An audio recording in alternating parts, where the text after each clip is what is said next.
your view, what are the most noteworthy technological innovation trends globally today?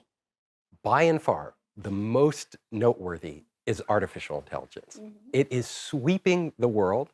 Literally, if you go to Silicon Valley now, almost every startup getting funded by venture capital is an AI startup.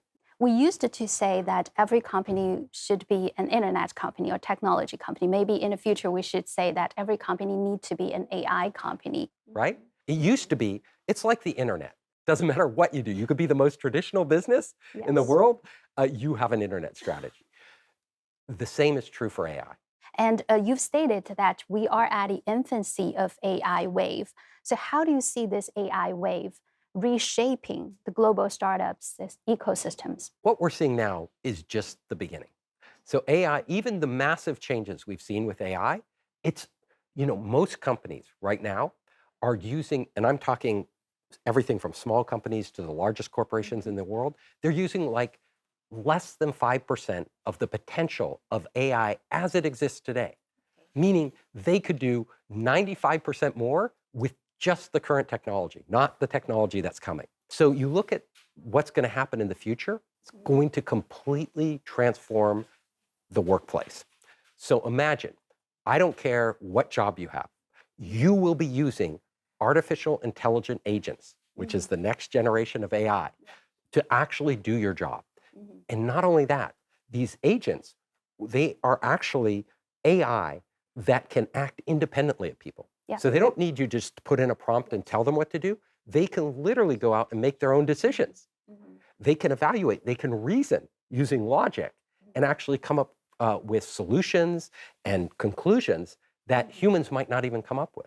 And then the people will be freed up to hopefully do more higher level tasks, more strategic tasks, more creative tasks, more human to human tasks as the AI takes on the more automated tasks. Because literally, it doesn't matter if you're one of the biggest global multinational companies in the world, or you're a small business or a medium-sized business, if you aren't using AI, figuring out how to use it right now, you will be obsolete.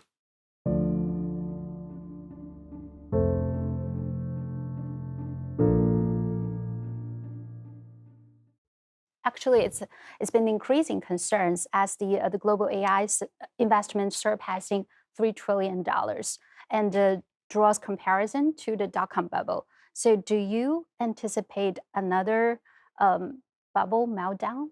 There is huge talk now in Silicon Valley. Is this an AI bubble? So much money is flowing into AI. These companies' valuations are sky high. OpenAI's valuation, $500 billion. When they go public, they will have to go public at $1 trillion or more for their investors. Largest IPO, maybe. To make a return. Do you know what Facebook went public at?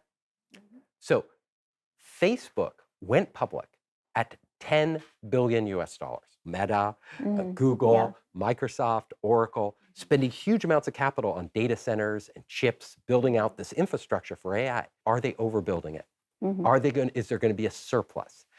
Honestly, I think some of these companies are overvalued. Some of the capacity may get overbuilt.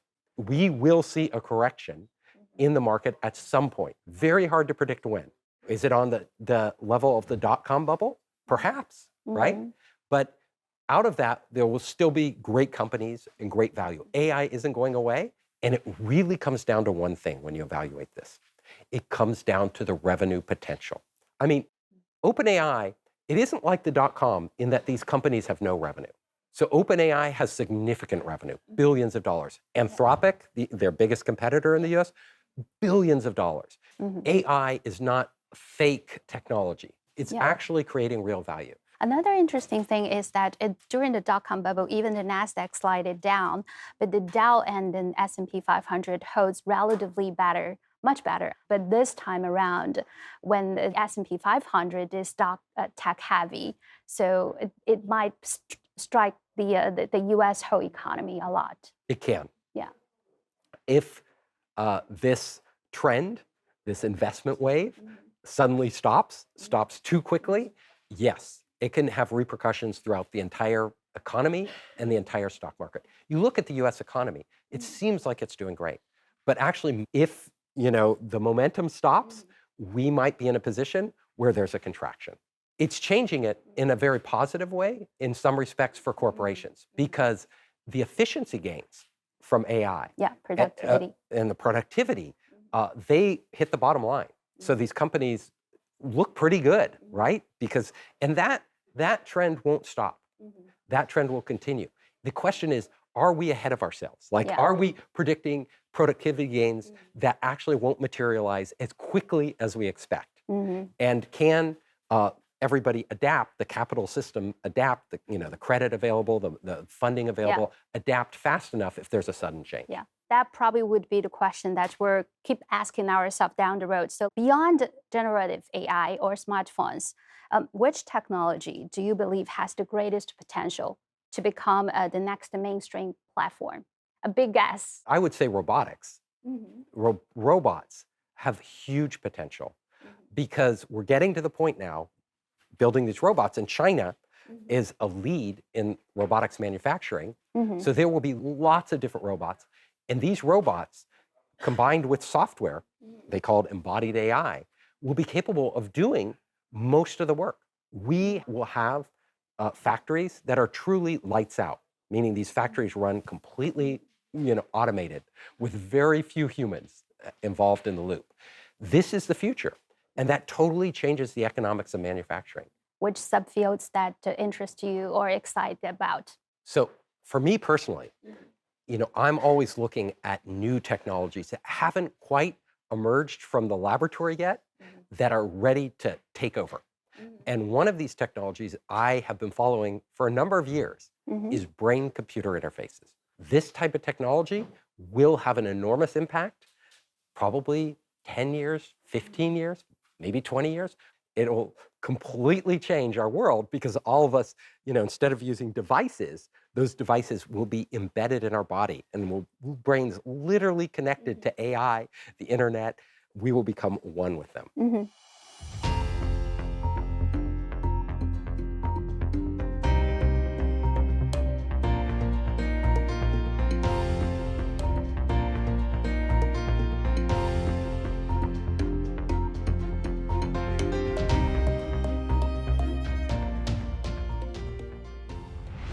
If you aren't using AI, figuring out how to use it right now, you will be obsolete. So what we're seeing now is just the beginning. What core traits define a successful entrepreneur in AI era? So what lessons we should draw from these successful examples?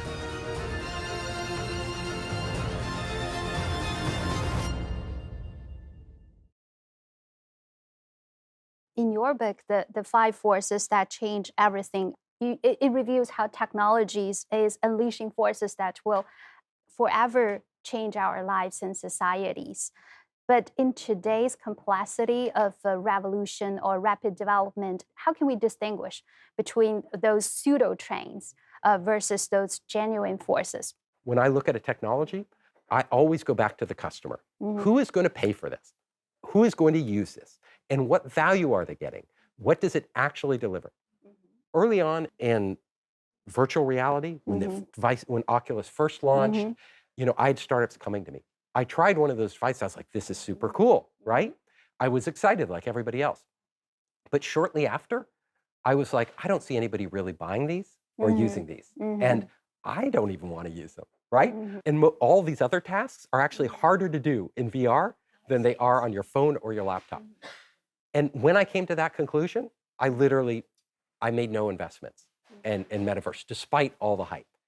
But a tricky dilemma here is that most of the time, from a company's perspective, you don't know, how well or how badly your products be received by the customer until you tap the market.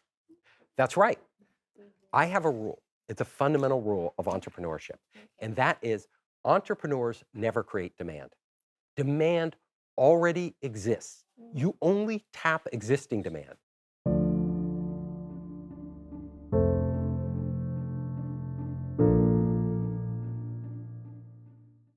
Let's take AI.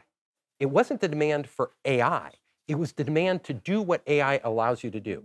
I don't want to spend all this time writing an article, right? Yes. AI will do that for me. Mhm. I don't want to spend this time hiring a graphic artist to create an image. AI will do this to me at a very low cost instantly. I want to make a quick video. AI will do this for me. I need my questions answered. AI will do this for me better than me spending a lot of time searching on the internet. The demand is there. So AI didn't create the demand. OpenAI didn't create the demand. They created a new way to service that demand. So a great one, and they were in the co-working space where we operate in the very early days, Instagram, right? And their first version that they launched was called Bourbon. It wasn't called Instagram, a social network with all the features of like a Facebook or something like that. And it was going nowhere. People weren't using it. So what they figured was, oh, well, there is a social network that's working online, and it's Facebook. How can we allow people using their phones to capture images, pictures, put filters on them, make them really fun, and share them on Facebook? So they took all the other features out, and they just did that one focus, right? They called it Instagram. So what lessons we should draw from these successful examples? So number one, always go back to your customer. I go to entrepreneurs all the time and I say, this product isn't going anywhere. No, I love it. It's going to work. People don't see the potential. I say, don't love your product. Love your customer. If you love your customer, you'll create a product they love. And that's all that matters.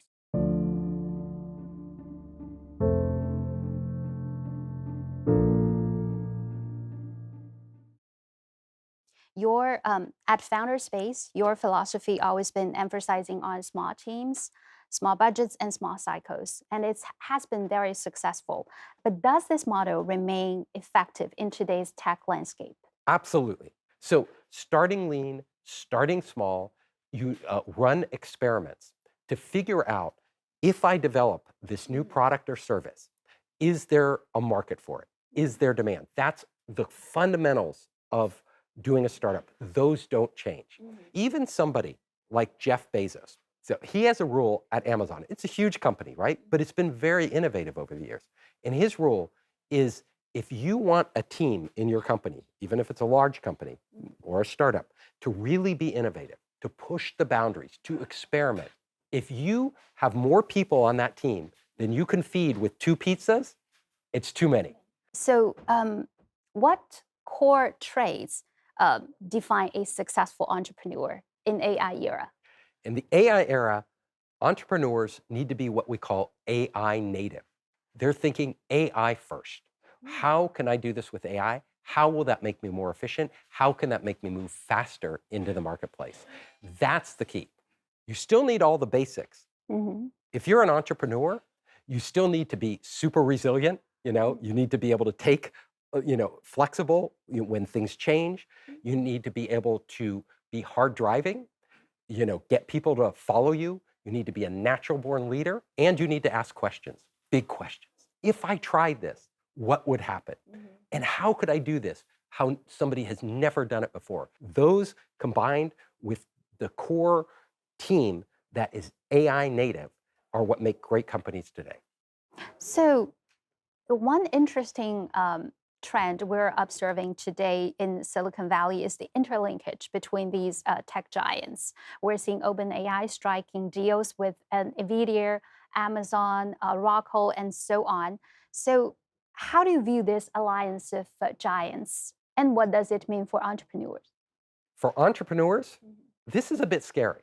So I know a lot of entrepreneurs who have built AI apps, and they use OpenAI, their API, or they use DeepSeek's API, and they're building an application, and it's a really cool application. And then all of a sudden, OpenAI or DeepSeek or Doubao or Kimi or any of these add it as a feature. As soon as they add it as a feature, their entire business is gone. So I always say, if you're an entrepreneur today, you need to create value outside of their development path.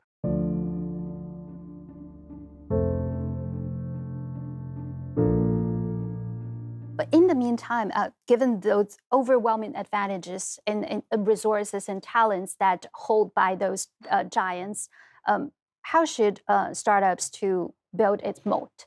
Like the big companies are building these huge horizontal platforms. OpenAI has ChatGPT, DeepSeek, Yeah. Google has Gemini. So you're not going to compete on a big horizontal platform with them. at this point. What you need to think of is instead of going horizontal, you need to go vertical. Many corporations, they need specific integration. They need a company that addresses exactly their problems and integrates with their data, right? Data that really at a deep level that matters to them, and with their whole ecosystem and infrastructure. So there are all these vertical areas where entrepreneurs can win big because AI will literally look at the agriculture business. It's huge, trillion-dollar business, multi-trillion-dollar business. Look at transportation, shipping, logistics, supply chain. These are areas where you can go really deep. And if you can entrench yourself and then start to integrate with that industry, get proprietary data, get relationships, then you can defend yourself.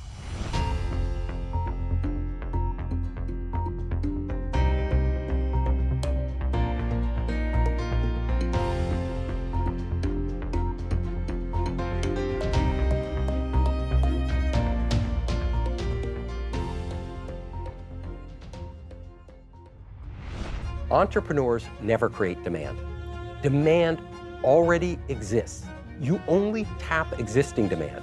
You need to create value outside of their development path. How should we make sure that to leveraging AI instead of being leveraged? What kind of, let's see, warning signals or alarming signals we should be closely watching down the road?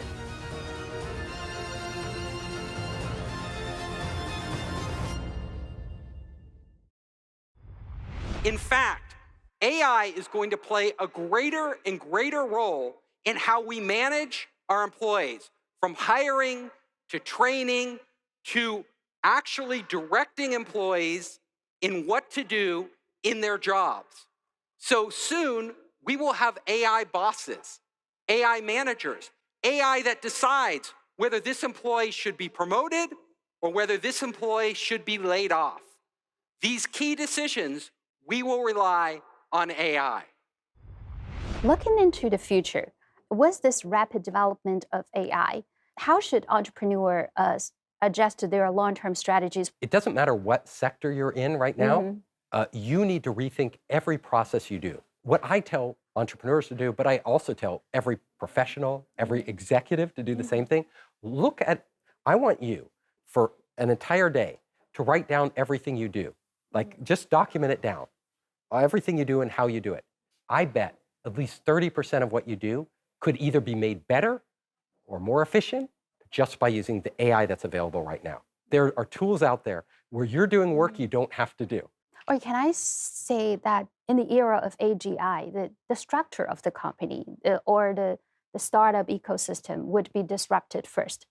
AGI is coming, and AGI is literally going to disrupt everything we do. Artificial general intelligence is literally when AI becomes as smart as most human professionals. Yeah. AI will be able to do this as well as you do it. You mean AI employee? AI employees, exactly. There's a term in Silicon Valley right now called vibe coding. Vibe coding is a term that means you just talk to the AI, give it an idea, a vibe of what you want, and it generates the whole application. Google just announced 25% of their code is being written by AI. This is going to go up to 80%. So most entrepreneurs, most of their employees will be AI, even before AGI comes, right? Even now we're starting to see that. When AGI comes, it's going to be mind-blowing because we will have the potential for entire companies to be run by AI. Literally, every employee in the company is AI, and the management is AI. In this rapid development of AI, how should we make sure that to leveraging AI instead of being leveraged by AI? As you mentioned, there probably will be AI bosses in the future. Right, and this is a big societal question. Google ran a test. They created an AI doctor to do diagnoses, and they had human doctors. And the patients interacted with both, the AI and the human. Human beings, the patients, found the AI doctor more honest. The AI doctor, they said, gave them better explanations. The most interesting thing is the they felt that the AI had more compassion for them than the human. The irony is the AI has no feelings for you, no compassion. It's a machine. It's literally like asking your toaster oven that makes your toast today, that it cares for you more than a human making the toast, right? This is the future we're entering into. where we're going to have these machines that can simulate emotions, can simulate caring better than human beings, because they'll be masters at it. They will be trained on what makes us react. Now we're looking at AI that will have enormous influence, more than me clicking on an ad, right? It'll be recommending, it'll be my trusted advisor. We're asking it very personal questions. We're going on, DeepSeek or ChatGPT, and we're telling it about our relationships, our lives, our work, what we do. We come to trust it. Yeah. Where is this conflict of interest? It's huge. Who's going to regulate this? How do we figure this out? None of this has been explored yet. You actually mentioned a little bit about the societal challenges that we may face down the road. So on this path to AGI, or how do you view the potential tension between those who wanted to move slowly in this AI development, or take a step back to think about a little bit, or those who want to commercialize rapid? So at an entrepreneurial level, all the policies are geared towards quick growth. This is fine, right? We're seeing lots of changes, lots of great things are happening. At the same time, there are many people like me who are saying, we may be moving too fast. We might want to slow down, put on the brakes, because we don't know what this technology is capable of doing. So as a human race, we will have to see what develops. Yes, but what kind of, let's see, warning signals or alarming signals we should be closely watching down the road? We are watching what rogue AI can do, what AI can do when we just let it go off on its own. We found that AI is capable of actually being deceptive. If you give it a goal and it figures out that deceiving humans is the best path towards achieving that goal, it will deceive humans on its own without being told to do so.